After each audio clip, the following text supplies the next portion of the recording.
Hello students, welcome back to my channel.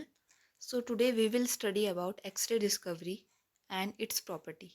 So let's start. So first of all we will study X-ray discovery. So X-rays were discovered by Sir William Conrad Roentgen. सबसे पहले x ray को discover किया था sir William Konrad रोइंगटन ने. कब किया था? 1895 में. और कहाँ पे किया था? वुर्जबर्ग जर्मनी में किया था. ठीक है.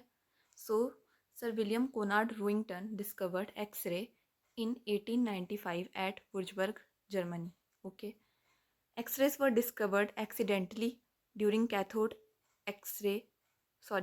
ray tube experiments. So जो X-ray था वो basically accidentally discover किया गया था. कब किया गया था? जब सर विलियम कोनार्ड रोइंगटन क्या कर रहे थे? कैथोड रे ट्यूब एक्सपेरिमेंट कर रहे थे. क्या कर रहे थे? Cathode ray tube experiment. First radiograph जो लिया था उन्होंने वो अपनी वाइफ के हैंड में लिया था. किस में लिया था? अपनी वाइफ के हाथ का पहला रेडियोग्राफ उन्होंने लिया था. ठीक है. उनकी वाइफ का नाम था एना बेर्था रोइंगटन. और फर्स्ट नोबेल प्राइज़ जो था फिज़िक्स में मिला था उनको 1901 में. ठीक है. कब मिला था अवार्ड? 1901 में. Named X-rays because their nature was unknown at discovery. तो उस टाइम पे सर विलियम कोनार्ड रोइंगटन को एक्सरेज का नेचर नहीं पता था, इसलिए उन्होंने उसका नाम एक्सरे रख दिया क्योंकि उसके नेचर के बारे में नहीं पता था. ठीक है. आई होप क्लियर हो गई आपको एक्सरे की डिस्कवरी. किसने डिस्कवर किया था? विलियम कोनार्ड रिंगटन ने. ठीक है. एक्सीडेंटली किया था कैथोड रे ट्यूब एक्सपेरिमेंट करते हुए. पहला रेडियोग्राफ उन्होंने अपने वाइफ के हाथ का लिया था और उनको नोबेल प्राइज़ मिला था फिज़िक्स में 1901 में. और उन्होंने इसका नाम एक्सरेज रखा क्योंकि उस टाइम पे एक्सरेज का नेचर अननोन था. क्लियर. चलो अब आगे देखते हैं. नेचर ऑफ एक्सरेज अगला टॉपिक है हमारा.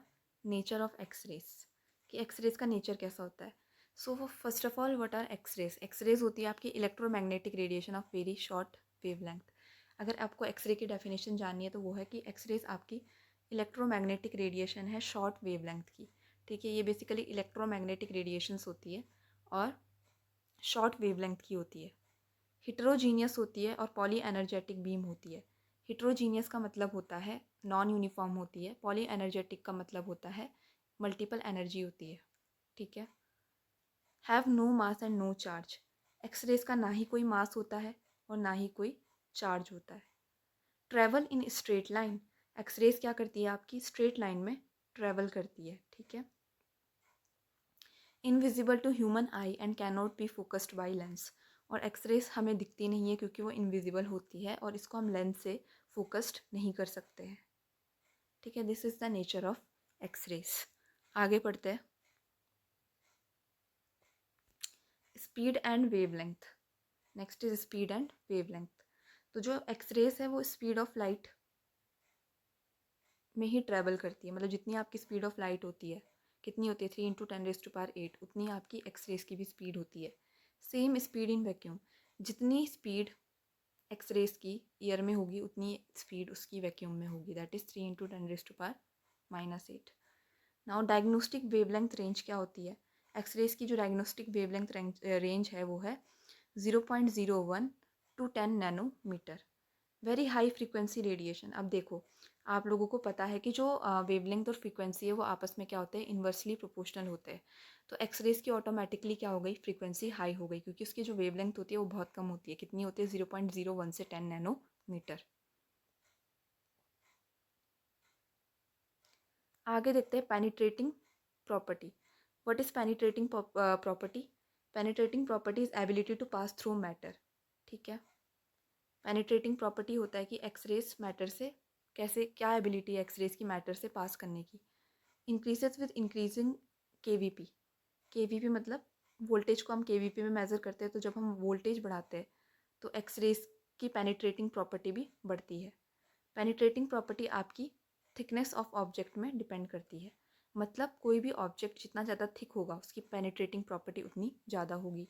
Same depends on density of object. कोई ऑब्जेक्ट जितना ज़्यादा डेंसिटी का होगा उतनी ही ज़्यादा उसकी पेनिट्रेटिंग प्रॉपर्टी होगी. Depends on atomic number. किसी भी चीज़ का अगर एटॉमिक नंबर ज़्यादा होगा तो उसकी पेनिट्रेटिंग प्रॉपर्टी क्या होगी? हाई होगी. ठीक है. यहाँ पे एब्जॉर्प्शन की वो भी दे रखी है आपको ऑर्डर कि बोन सबसे ज़्यादा एब्जॉर्प्शन करता है एक्सरेज की, उसके बाद सॉफ्ट टिश्यू, उसके बाद फैट और ईयर लीस्ट। इसका रीज़न क्या हो सकता है? आपको पता ही है कि बोन की डेंसिटी ज़्यादा होती है ईयर से, तो ईयर लीस्ट हो गया आपका और बोन क्या हो गई, सबसे ज़्यादा एब्जॉर्प्शन करेगी एक्सरेज का। ठीक है, अगली प्रॉपर्टी पढ़ते हैं हम एक्सरेज की, दैट इज़ आयोनाइजेशन प्रॉपर्टी। ठीक है, तो एक्सरेज क्या करते हैं? Ionise matter by ejection of electron. X-rays matter में जाते हैं और उसको आयोनाइज कर देते हैं इलेक्ट्रॉन्स को इजेक्ट करके। टाइप्स ऑफ इंट्रैक्शन है कुछ, जैसे कि फोटो इलेक्ट्रिक अफेक्ट, ठीक है, कॉम्पटन स्कैटरिंग, इनको हम डिटेल में पढ़ेंगे। Basis of biological damage due to ionising property of X-rays, X-rays is basics of biological damage. Basis of radiation protection, basis of radiotherapy. X-ray की आयोनाइजेशन प्रॉपर्टी की वजह से ही वो बेसिस है बायोलॉजिकल डैमेज का, रेडिएशन प्रोटेक्शन का और रेडियोथेरेपी का। ठीक है, next is photographic film. Next property X-rays की हो गई फोटोग्राफिक फिल्म, कि एक्सरेज क्या करते हैं, जो आपकी एक्सरे फिल्म है या फिर फोटोग्राफिक फिल्म है उसको क्या कर देते हैं, ब्लैकन कर देते हैं। This is the property of X-ray. Photographic film मतलब जो लाइट इमिट करती है उसको ब्लैक कर देते हैं। इसमें प्रेजेंट होते हैं सिल्वर हैलाइड क्रिस्टल्स, जो कि एक्सरेज के कारण क्या हो जाते हैं, एक्सपोज्ड हो जाते हैं। मतलब जो आपकी फोटोग्राफिक फिल्म है उसमें आपके क्या होता है, सिल्वर हैलाइड क्रिस्टल्स होते हैं जो एक्सपोज्ड हो जाते हैं ड्यू टू एक्सरेज। ठीक है, केमिकल प्रोसेसिंग प्रोड्यूसेस ब्लैकनिंग। जो आप केमिकल प्रोसेसिंग करते हो, ठीक है, जैसे आपने देखा होगा डेंटल एक्सरेज में भी हम प्रोसेसिंग करते हैं, उसके बाद क्या हो जाती है, ब्लैकनिंग हो जाती है। ठीक है, बेसिस ऑफ कन्वेंशनल रेडियोग्राफी, जो कन्वेंशनल रेडियोग्राफी था उसमें ये प्रॉपर्टी यूज होती थी कि एक्सरेज क्या करती है, फोटोग्राफिक फिल्म को ब्लैकन कर देती है। Next is fluorescence property. Next is क्या है, fluorescence property. What is fluorescence? Fluorescence में क्या होता है कि जो एक्सरेज है वो मटीरियल से विजिबल लाइट इमिट करवाते हैं, किसी भी मटीरियल से क्या करवाते हैं, विजिबल लाइट इमिट करवाते हैं, इसी को हम कहते हैं फ्लोरोसेंस। ठीक है, एग्जाम्पल हो गए calcium tungsten, rare earth phosphorus, barium platinocyanide, they show the property of fluorescence. ठीक है, so due to fluorescence property it is the basis of fluoroscopy. ठीक है, तो इसी प्रॉपर्टी के कारण हम फ्लोरोस्कोपी भी में भी इस प्रॉपर्टी को हम यूज़ करते हैं। बेसिस ऑफ इंटेंसिफाइंग स्क्रीन्स, ठीक है, फ्लोरोसेंट प्रॉपर्टी को हम इंटेंसिफाइंग स्क्रीन में भी यूज़ करते हैं। And bases of image intensifier, एक तो इमेज इंटेंसीफायर में, एक इंटेंसीफाइंग स्क्रीन में, एक फ्लोरोस्कोपी, तीनों में ही एक्सरे की फ्लोरोसेंट वाली प्रॉपर्टी यूज़ होती है। ठीक है, नेक्स्ट इज हीट प्रोडक्शन।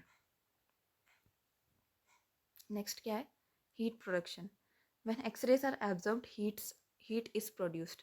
जैसे ही एक्सरे एब्जॉर्ब होंगे कहीं पे भी तो हीट प्रोड्यूस होगी। तो बेसिकली क्या होता है, जो 99% एनर्जी है एक्सरेज की वो हीट में कन्वर्ट हो जाती है और सिर्फ 1% एक्सरेज निकलते हैं। रिक्वायर्स रोटेटिंग एनोड, इसके लिए हमें रोटेटिंग एनोड चाहिए होता है। ट्यूब कूलिंग बहुत एसेंशियल है क्योंकि 99% आपकी हीट निकल रही है।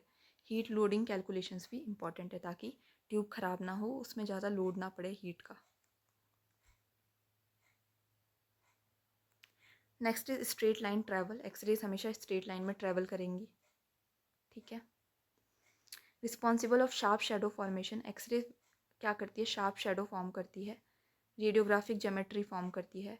कॉलीमेशन भी इसी प्रॉपर्टी में वर्क करता है। स्ट्रेट लाइन ट्रैवल जो है एक्सरेज का, कॉलीमेशन आपकी इसी प्रॉपर्टी में वर्क करती है। ठीक है, not deflected by electric field, magnetic field, because ना ही एक्सरेज के पास चार्ज है ना ही मास है। तो X-rays are not deflected by electric field and magnetic field because X-rays के पास ना चार्ज है ना मास है। ठीक है,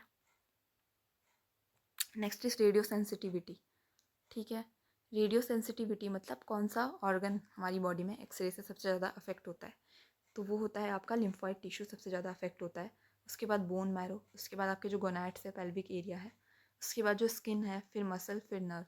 this is the order of radio sensitivity. It is important for competitive exams also. ठीक है, नेक्स्ट इज बायोलॉजिकल इफेक्ट्स क्या है एक्सरे के। आयनाइजेशन ऑफ लिविंग टिश्यूज़ से क्या होगा, सेल्स डैमेज होंगे, म्यूटेशन आ जाएगी, कैंसर के रिस्क है। हाई डोज स्किन इरेथेमा हो जाएगा। की कॉन्सेप्ट, स्किन क्या, एक्सरेज क्या हो गए, आयोनाइजिंग रेडिएशन हो गए, इसी के कारण वो सेल को डैमेज कर सकता है, म्यूटेशन कॉज कर सकता है, कैंसर का रिस्क हो सकता है। ठीक है, स्किन एरेथीमा हो सकता है, हाई डोज स्किन को अफेक्ट कर सकता है, क्योंकि एक्सरेज क्या है, आपके आयोनाइजिंग रेडिएशन है। ठीक। So this was all about x ray की डिस्कवरी एंड एक्सरे की प्रॉपर्टीज़। आई होप आपको क्लियर है, तो आप इसको ध्यान से पढ़ना। ठीक है। It is also important for your competitive exams and university exams में भी पूछ लेते हैं कि एक्सरे की डिस्कवरी कब हुई थी और उसकी प्रॉपर्टीज़ बताओ। मैंने आपको सारी प्रॉपर्टीज़ अच्छे से एक्सप्लेन कर दी। ठीक है। So thank you so much guys.